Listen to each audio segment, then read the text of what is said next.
గురుగారు, ధనుసు రాశి వారికి ఈ వారం ఏ విధంగా ఉండబోతోంది? ధనుసు రాశి వారికి 4 గ్రహాలు యోగిస్తున్నాయి. 6లో రవిచంద్రులు, 8లో శుక్రుడు, 3లో రాహువు. విజయం చెరువులోనే ఉన్నది. ఏకాగ్రత పనులు పూర్తి చేసి శుభ ఫలితాలను సాధించండి. ఎంత శ్రమిస్తే అందుకు రెట్టింపు ఫలితం వస్తుందని గమనించాలి. మీ విశ్వాసం మిమ్మల్ని ముందుకు నడిపిస్తుంది. ధర్మం గెలిపిస్తుంది. దైవబలం సహకరిస్తుంది. ఈ సమయంలో చేసే పనులు శుభప్రదమైన ఫలితాలను ఇవ్వటమే కాకుండా బంగారు భవిష్యత్తుని ప్రసాదిస్తాయని గమనించి పనిచేయండి. ప్రధానంగా ముఖ్య కార్యక్రమాల్లో గుర్తింపు ఉంటుంది. మీ శ్రమను అందరూ గుర్తిస్తారు. మీ మాటకు గౌరవం పెరుగుతుంది. సమాజంలో మంచి పేరుని, గుర్తింపుని సంపాదిస్తారు. తోటివారి నుండి ప్రోత్సాహం ఉంటుంది. ఉన్నత స్థితి గోచరిస్తోంది. ఏ పని ఎప్పుడు చేయాలో ఆ పనుల్లో స్పష్టత వస్తుంది.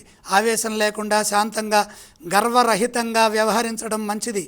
వివాదాలకు అవకాశం ఉన్నప్పటికీ మీ ప్రవర్తన, మీ సహనం మీకు శక్తిని ప్రసాదించడం ద్వారా వివాదాలు దూరం అవుతాయి. బుద్ధి బలంతో పనిచేయడం ద్వారా శాంతి లభిస్తుంది. వ్యాపారంలో ఆటంకాలు తొలగుతాయి.